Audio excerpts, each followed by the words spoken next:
Brought to you by TechnoSpark 20 series smartphones. Brought to you by TechnoSpark 20 series smartphones. I'm superhuman. ये पिछले 10 सालों में एक पत्रकार होने के नाते देखने को मिल रहा है कि पब्लिक किसी मुद्दे को लेकर चुनाव नहीं कर रही। जो अपना वोट डालती है वो कोई मुद्दे को, महंगाई और बेरोजगारी जैसे अहम मुद्दों को लेकर के कोई बात नहीं हो रही।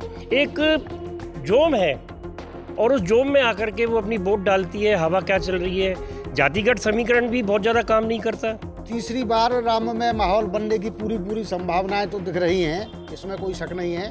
दरअसल क्या है कि मुद्दा राम मंदिर खास नहीं है, मुद्दा है एक विशेष मतलब जो है समुदाय से अपनी रक्षा करने का। हिंदू वर्ग को एक विशेष समुदाय से एक खतरा है, जिस तरह से अन्य देशों में देखा जा रहा है, और उस खतरे से निपटने के लिए मोदी सक्षम नजर आ रहा है। क्योंकि पहले जो राम मंदिर था, जिसको लेकर के इतनी लड़ाई लड़ी, सारे कुछ हुए, लेकिन कुछ भी नहीं हो पाया, और अब उन्होंने जो राम मंदिर बनवा दिया और देश में घर घर पे भगवा फहरवा दिया, तो उससे अपने आप को हिंदुस्तान के जो लोग हैं, जो भारतीय लोग हैं, वो अपने आप को, जो सनातनी लोग हैं, वो अपने आप को सुरक्षित महसूस कर रहे हैं। जैसी सूचनाएं आ रही हैं उस हिसाब से तो लग नहीं रहा है कि इस बार राजस्थान में 25 की 25 सीटें बीजेपी ले पाए। 3 महीने में अभी विधानसभा चुनाव हुए हैं, तो ऐसा कोई करिश्माई जादू नहीं दिख रहा गवर्नमेंट का कि सरकार ने कोई नया, वही कांग्रेस सरकार की नीतियों को फॉलो कर रही है। और मैं तो भरतपुर को लेके कहूँगा कि भरतपुर में फिर रामस्वरूप कोहली को जिस तरह से टिकट दिया गया, तब कोई मजबूत प्रत्याशी भाजपा का नज़र नहीं आ रहा है। और भरतपुर को लेकर दोनों पार्टियों के संगठन तो बिल्कुल निष्क्रिय है। देश में लोकसभा चुनाव का बिगुल बज चुका है, डेट तैयार हो चुकी हैं। बीजेपी 10 वर्षों से लगातार कायम है, लेकिन हवा किसकी है इस बार, वो भी बात करेंगे। पत्रकार हैं हमारे साथ, पत्रकार साथ चौपाल करेंगे। इसके अलावा बात करेंगे खासकर राजस्थान की 25 लोकसभा सीटों की, जिनको लगातार बीजेपी 2 बार से लेके जा रही है। भरतपुर पर भी फोकस करेंगे। आखिर विश्लेषण क्या है, 25 की 25 सीट फिर से जाने वाली हैं या फिर परिवर्तन की लहर भी आएगी? क्या परिवर्तन होने वाला है, खासकर भरतपुर पर चर्चा करेंगे। राजीव भट्ट जी हमारे साथ हैं, वरिष्ठ पत्रकार है। भट्ट साहब, क्या लगता है बीजेपी के 10 वर्षों से जो वेव चल रही है उस पर लगाम है या फिर चलती रहेगी? खासकर 25 लोकसभा सीटों पर क्या होने वाला? देखिए, ये चुनाव जो लोकसभा चुनाव है, ये एक चेहरे पर लड़ा जाता है और वो है देश का प्रधानमंत्री नरेंद्र मोदी। नरेंद्र मोदी के जो भी फैसले होते हैं वो जनता को मंजूर होते हैं, इसका उदाहरण आप सब देख चुके हैं। और यही कारण रहा है कि पिछले 2 टेन्योर जो रहा, वो 2 टेन्योर में राजस्थान से 25 की 25 सीटें गईं। अगर हम बात करें भरतपुर की, तो इस बार भी भरतपुर में जो माहौल देखने को मिल रहा है, माहौल अब चाहे वो राम मंदिर का मामला हो, चाहे जो ऐसी जो परिस्थितियां बनती हैं, ऐसी समस्याएं जो कि जनता की दुखती रगें, उन पे नरेंद्र मोदी का ध्यान रहता है और वो उन नसों पर अपने हाथ रखते हैं और उन पे कहीं ना कहीं कोई फैसला ऐसा लेते हैं जो जनता के हित में हो। तो जनता कहीं ना कहीं ये उसके जेहन में रहता है जनता के। जब वोटिंग के टाइम होता है ना, चाहे कितना भी सोचे जनता कि दूसरी जो पार्टियां हैं, जो भी अंग्रेज पार्टी है, चाहे वो कांग्रेस हो, अगर कांग्रेस के प्रत्याशी या उनके समर्थक आके किसी को समझाते भी हैं तो हो सकता है कि वो उस समय समझ जाए, लेकिन जब वोटिंग करने जाता है ना, तो कहीं ना कहीं वो चीज़ें उसको याद आती हैं और निश्चित रूप से कहीं ना कहीं उसका प्रभाव देखने को मिलता है। जहाँ तक भरतपुर की बात है, तो भरतपुर में भी इस बार चांस जो हैं, विरोध भी देखने को मिल रहा है। वो जाट आंदोलन का मामला था, जो केंद्र में आरक्षण का मामला था, नौकरियों में आरक्षण का मामला था, भरतपुर, डीग और धौलपुर के जाटों का, उसका विरोध था। जाटों में विरोध है और एक मार्शल कौम है जो भरतपुर की लोकसभा क्षेत्र की जाट है, तो निश्चित रूप से कहीं ना कहीं। और दूसरा जो कैंडिडेट कांग्रेस ने जो यहाँ दिया है, वो जाटव जाति से दिया है और जाटवों का भी यहाँ काफ़ी जो है वोट है, तो निश्चित रूप से इसके प्रभाव हो सकते थे। लेकिन कहीं ना कहीं जाटों में भी ये स्थिति देखने को मिल रही है कि अगर प्रधानमंत्री नरेंद्र मोदी किसी बात को कहते हैं, अगर उन्होंने आश्वासन दिया या उनके किसी नुमाइंदे ने आश्वासन दिया है आरक्षण के लिए, तो निश्चित रूप से वो आरक्षण लेट सवेर हो सकता है, देर हो, लेकिन अंधेर नहीं होगी, तो निश्चित रूप से उन्हें लाभ मिलेगा। तो ऐसा ही मानना है और इसी को लेकर ये माना भी जा सकता है कि भरतपुर में लोकसभा सीट बीजेपी की निकल सकती है। हालांकि प्रयास पूरी तरह से कराए जा रहे हैं कांग्रेस की तरफ से भी। लेकिन सबसे बड़ी बात यह है कि कांग्रेस के जो दिग्गज यहाँ के कार्यकर्ता थे उनको दरकिनार कर दिया गया कांग्रेस की तरफ से। एक नए चेहरे को लाया गया है, और नया चेहरा भी जो कि भरतपुर ज़िले का ना डीग ज़िले का, दोनों ज़िले में नहीं आता है, वो अलवर ज़िले से आता है। कठूमर से का रहने वाला व्यक्ति अगर भरतपुर लोकसभा सीट के लिए चुना जाता है इनके कांग्रेस के द्वारा, तो निश्चित रूप से वो उम्मीदवार भरतपुर के लिए नया है, और उससे जो भावनात्मक जुड़ाव जो लोगों का रहना था, जो कांग्रेसी मानसिकता के हैं, तो निश्चित रूप से उसमें कहीं ना कहीं कमी इसमें देखने को मिलेगी। जी बिल्कुल। मोहन गुप्ता जी, क्या लगता है परिवर्तन की लहर आएगी या फिर मोदी हवा चलेगी? खासकर जो मुद्दे इन दिनों देश में चल रहे हैं, और खासकर किसानों वाला मुद्दा भी पहले भी चला, अब भी चल रहा है। एक जो मोदी आए थे विधानसभा चुनाव में गारंटी दे गए थे पेट्रोल डीजल कम कर दिया जाएगा उत्तर प्रदेश के बराबर, लेकिन आज भी उत्तर प्रदेश भरतपुर वाले तो लेने ही जाते हैं, पेट्रोल 10 रुपये कम मिलता है। खासकर 25 लोकसभा सीट पर क्या आकलन है और भरतपुर को लेकर? देखिए साहब, जहाँ तक चुनावों में मुद्दों की अगर बात करें तो पिछले 10 सालों से ये लगातार देखने को मिल रहा है कि कोई मुद्दा किसी चुनाव में अपना कोई ज़्यादा काम नहीं कर पा रहा, और इस वक्त कोई मुद्दा भी नहीं है। अगर मुद्दे की बात करें तो इस देश में महंगाई और बेरोज़गारी सबसे बड़े मुद्दे हैं, लेकिन बावजूद इसके भारतीय जनता पार्टी को और मोदी को जो है सफलता मिल रही है। और जहाँ तक अब सरकारों के द्वारा, जैसे विधानसभा चुनाव की बात करें, विधानसभा चुनाव में राजस्थान में गहलोत की सरकार ने बहुत कुछ पब्लिक को दिया, फ्री की बहुत सारी चीज़ें उपलब्ध कराई और तमाम तरह की सहूलियतें दी, लेकिन बावजूद उसके वो चुनाव हार गए। लेकिन पिछले 10 सालों से लोकसभा के मामले में भरतपुर से जो है लगातार बीजेपी जीत रही है, राजस्थान में पूरी तरह से कांग्रेस की सफाई करके और भारतीय जनता पार्टी कायम है। आने वाले चुनावों में अगर हाँ, एक चीज़ ज़रूर है कि ये पिछले 10 सालों में एक पत्रकार होने के नाते देखने को मिल रहा है कि पब्लिक किसी मुद्दे को लेकर चुनाव नहीं कर रही। जो अपना वोट डालती है वो कोई मुद्दे को, महंगाई और बेरोज़गारी जैसे अहम मुद्दों को लेकर के कोई बात नहीं हो रही।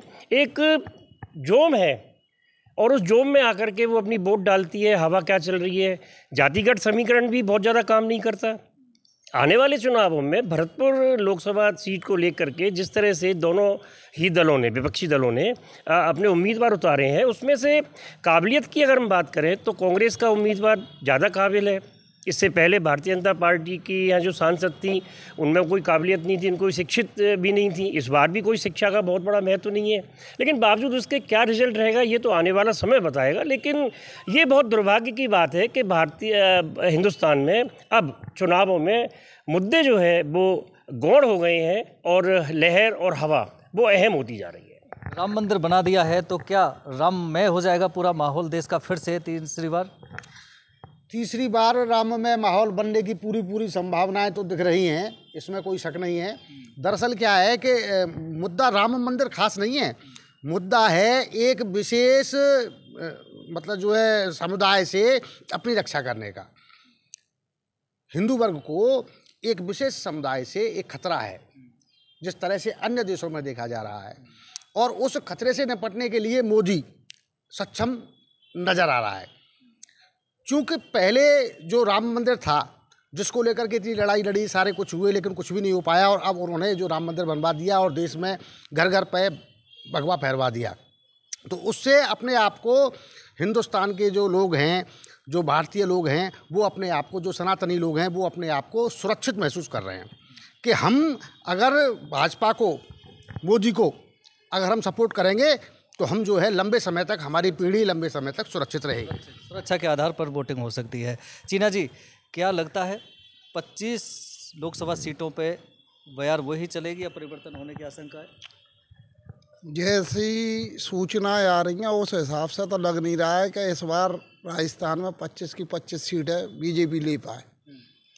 3 महीने में अभी विधानसभा चुनाव हुए हैं, तो ऐसा कोई करिश्माई जादू नहीं दिख रहा गवर्नमेंट का कि सरकार ने कोई नया, वही कांग्रेस सरकार की नीतियों को फॉलो कर रही है। और मैं तो भरतपुर को लेके कहूँगा कि भरतपुर में फिर रामस्वरूप कोहली को जिस तरह से टिकट दिया गया, तब कोई मजबूत प्रत्याशी भाजपा का नज़र नहीं आ रहा है। और भरतपुर को लेकर दोनों पार्टियों के संगठन तो बिल्कुल निष्क्रिय हैं। ये अपनी दोनों व्यक्तिगत किस तरह से, क्योंकि आज रह गए कुल मात्र 29 दिन में ये अपने कार्यकर्ताओं को कैसे बहलाते फुसलाते हैं, और कांग्रेस कैंडिडेट के साथ अगर स्पष्ट रूप से महाराजा विश्वेंद्र सिंह साथ देते हैं तो कांग्रेस कैंडिडेट बहुत मजबूत स्थिति में होगा, क्योंकि बीजेपी कल भी जो देखने को नज़ारा मिला, जहाँ मुख्यमंत्री आए, इनके प्रदेश अध्यक्ष आए, 2 फाड़ों में बटी दिख रही है बीजेपी। तो अगर विश्वेंद्र सिंह सच्चे मन से, क्योंकि 3 महीने में ही भरतपुर क्षेत्र के लोगों को विश्वेंद्र सिंह जी का जनप्रतिनिधि ना होने का मलाल होने लगा है, तो मेरे हिसाब से भरतपुर में लड़ाई मजबूत है भरतपुर को लेकर। एक सवाल और लास्ट पे पूछता जाऊंगा। बट जी मेरा सवाल एक है छोटा सा। एक तो होते हैं स्थानीय मुद्दे, 2 बार से लगातार बीजेपी के विधायक हैं। स्थानीय मुद्दे, स्थानीय के मतलब है बेरोजगारी का मामला भी है, ERCP पानी नहीं आ पाए वो भी मुद्दा है, उद्योग धंधे नहीं खुल पाए भी मुद्दा है। रामस्वरूप कोहली पहले भी रह चुके हैं, कबूतरबाजी का आरोप भी लगा था, कांग्रेस की आई हैं, वो LLB बता रहे हैं। तो स्थानीय मुद्दे हावी रहेंगे, थोड़े से बहुत चलेंगे, या फिर वही नेशनल वाला ही चलेगा मुद्दा? देखिए, ये लोकसभा आम चुनाव है। लोकसभा आम चुनाव में मुद्दे गौण रहते हैं। भाई ने कहा था कि मुद्दे गौण रहते हैं, और निश्चित रूप से मुद्दे गौण रहते हैं। इसमें स्थानीय मुद्दों का कहीं कोई औचित्य नहीं रहता इन चुनावों में।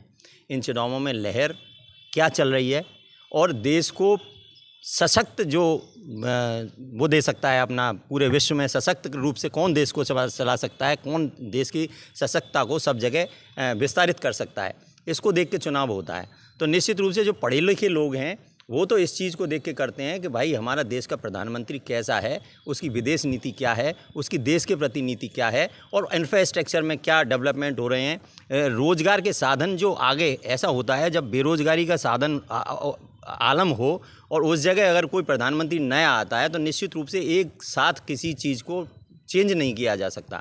जो परपाटी चल रही है, जो जिस तरह से व्यवस्थाएं चल रही थी, उन व्यवस्थाओं में परिवर्तन के लिए समय की आवश्यकता थी, और वो आवश्यकता में धीरे धीरे विकास दिख रहा है। जो देखने वाले हैं जिस नज़रिए से देखते हैं, अगर नज़रिया देखा जाए तो निश्चित रूप से विकास तो दिख रहा है। और देश में कहीं ना कहीं इस बात का हर एक के अंदर ये वो है, मतलब सोचता है हर एक व्यक्ति कि कहीं ना कहीं हमारा देश का अब जो स्तर है वो विश्व में भी कहीं ना कहीं ऊपर उठा है। अब रही बात भरतपुर के लोकसभा की क्षेत्र की, तो कबूतरबाजी में वो हुए थे, लेकिन वहाँ कबूतरबाज किसी कैंडिडेट को ना देकर वोट यहाँ मोदी के चेहरे को दिया जाएगा। मोदी मतलब विश्वसनीयता, ये आज का ब्रांड बन गया है, क्योंकि विपक्ष में कोई ऐसा सशक्त, कोई ऐसा दिग्गज और इस कद का कोई ऐसा व्यक्ति है ही नहीं, दिखता ही नहीं है। और मेरे ख्याल से ना आज से 10 साल पहले दिख रहा था और ना अब दिख रहा है। तो निश्चित रूप से जनता जाए कहाँ, किसको अपना समर्थन दे, तो निश्चित रूप से मोदी को कहीं ना कहीं मोदी ही रहना है, जो सेंटर में रहना है। बड़ा चेहरा देखता है। गुप्ता जी, एक छोटा सा सवाल मेरा ये है, 10 वर्षों से बीजेपी ने शासन किया है, क्या वो विश्वास कायम रख पाएगी लोगों के बीच? देखिए साहब, जैसा कि मैंने अभी आपको कहा कि इन चुनावों में इस बार भी, लोकसभा के चुनाव में भी कोई मुद्दा गौण होने वाला नहीं है। सारे मुद्दे गौण हैं। कोई आम जनता ना किसी मुद्दे को लेकर के कोई वोट देने वाली है, ना किसी और बात को लेकर देने वाली। लेकिन इतना ज़रूर है कि हाँ, राजस्थान में विधानसभा चुनाव के बाद राजस्थान सरकार की, जो भारतीय जनता पार्टी भजनलाल की सरकार है, उसने 100 दिन की कार्य योजना जनता के सामने दी। लेकिन ये पूरे 100 दिन की इस कार्य योजना में कुछ भी देखने को नहीं मिला। आम जनता उसी तरह से त्रस्त है, महंगाई बेरोज़गारी उसी तरह से है, क्राइम उसी तरह से है, और आने वाले समय में भी कुछ हो पाएगा ये कुछ नहीं कह सकते। लेकिन हाँ, इतना ज़रूर है कि आम जनता इस बार विधानसभा चुनाव में शायद अपना मतदान करके जो गलती की है उसमें शायद सुधार की गुंजाइश मुझे नज़र आ रही है। और आने वाले लोकसभा चुनावों में हो सकता है कि भारतीय जनता पार्टी को भरतपुर में नुकसान हो सकता है। ये मेरा अपना सोच है। देखिए, 100 दिन की कार्य योजना बीजेपी सरकार ने भरतपुर में बनाई, राजस्थान में बनाई थी। कार्य योजना कांग्रेस ने भी बनाई थी 100 दिन की, जब वो सत्ता में आई थी। 100 दिन की कार्य योजना इन्होंने भी बनाई थी। तो निश्चित रूप से उस कार्य योजना में कार्य हुए हैं। एक SIT का गठन हुआ, एक ऐसा AGTF जो एक फोर्स बनाई गई थी, एंटी गैंगस्टर टास्क फोर्स बनाई गई थी। हजारों जो वो हैं अपराधी हैं वो सलाखों के पीछे पहुंचाए गए, जो वांटेड थे या जो फरार चल रहे थे। सबसे बड़ी बात यह, 0 टॉलरेंस की नीति अपनाई जा रही है। महिला अत्याचार पर यहाँ बच्चियों पर कोई अत्याचार नहीं हो, बच्चियों के जो मन चले होते हैं उनके ऊपर स्क्वाड बनाई गई हैं। तो निश्चित रूप से कार्य हुआ है, लेकिन 100 दिन में पूरी व्यवस्था को संभालना संभव नहीं होता, लेकिन उसमें कार्य शुरू हो गया। ईआरसीपी की बात करें तो ईआरसीपी पे भी कहीं ना कहीं एमओयू की बात आ गई सामने, तो निश्चित रूप से उसमें भी कार्य प्रारंभ हो गया है। अब सबसे बड़ी बात यह है कि रही बात भरतपुर की, भरतपुर में जो मुद्दे थे, कांग्रेस की सरकार थी, यहाँ 7 सीटें थी विधानसभा की, 7 विधानसभा की सीटों में से 6 मंत्री थे। अब आप बताइए कांग्रेस की सरकार में 6 मंत्रियों में से यहाँ भरतपुर के जो मंत्री थे वो इतने दिग्गज मंत्री थे कि नेक्स्ट टू सीएम माने जाते थे, सीएम के राइट हैंड लेफ्ट हैंड जो भी मान लो आप वो थे। तो निश्चित रूप से व्यवस्थाएं भरतपुर में सुचारू हो सकती थी। ऐसा नहीं है कि उन्होंने विकास के कार्य नहीं कराए हों, विकास कराया था, लेकिन उन पर दाग भी लगे। हालांकि होता यही है कि जो कार्य करता है उसमें ही कमी देखी जाती है, जो कार्य नहीं करता उसमें कमी नहीं देखती हैं। तो निश्चित रूप से उन्होंने कार्य किए तो उनमें कमी दिखी, लेकिन जो भ्रष्टाचार के आरोप लगे या जो तरह तरह के आरोप लगे, और वो जब भी बने हैं, जब भी वो के पावर में आए हैं तो कहीं ना कहीं वो हमेशा विवादों में रहे हैं। चाहे वो माध्यमिक शिक्षा बोर्ड के वो जब रहे थे उस समय भी वो विवादों में रहे, यहाँ रहे, उसके बाद विवादों में रहे। रीट का प्रकरण एक ऐसा था जो रीट का चीटर माना जाता था और बीजेपी के नेताओं ने तमाम ने यहाँ के उन पर आरोप लगाए थे। तो निश्चित रूप से कहीं ना कहीं अब चूँकि अलायंस में आ गई है, आरएलडी अलायंस में आ गई है, तो उनको सेफ साइड होने की पूरी संभावना यहाँ दिख रही है। जो बीजेपी मानसिकता के हैं या जो लोग ऐसे हैं जो पीड़ित थे इस रीट के पेपर मामले से, तो वो कहीं ना कहीं इस मामले को लेकर नाराज़गी भी है उनमें कि इनके खिलाफ कार्रवाई क्यों नहीं हो रही है। हालांकि कार्रवाई रीट में हुई है, 65 लोग गिरफ्तार हुए हैं। तो अब कल जब मुख्यमंत्री आए थे तो मैं एक कार्यकर्ता ने इस बात को उठाया भी था, उसने कहा था कि जब 65 आदमी गिरफ्तार हुए तो जिसके ऊपर ये आरोप लगाए जा रहे थे, तुम्हारे राज्यसभा सांसद आरोप लगा रहे थे तत्कालीन, और अब जो वर्तमान में मंत्री हैं राजस्थान सरकार में, जब वो आरोप लगा रहे थे तो उस 65 में आदमी को क्यों नहीं गिरफ्तार किया जा रहा है? तो निश्चित हो गया, अलायंस हो गया, उससे क्या मतलब है? ऐसे क्या मतलब? अपराधी तो अपराधी है ना, अलायंस से क्या होता है? कुल मिला के लोकसभा चुनाव को लेकर ये थी पत्रकारों के साथ चौपाल। पत्रकारों के अपनी अपनी प्रतिक्रियाएं थी। आपको कैसा लगा कमेंट बॉक्स के साथ जरूर बताएं। राजस्थान तक के लिए भरतपुर से सुरेश फौजदार।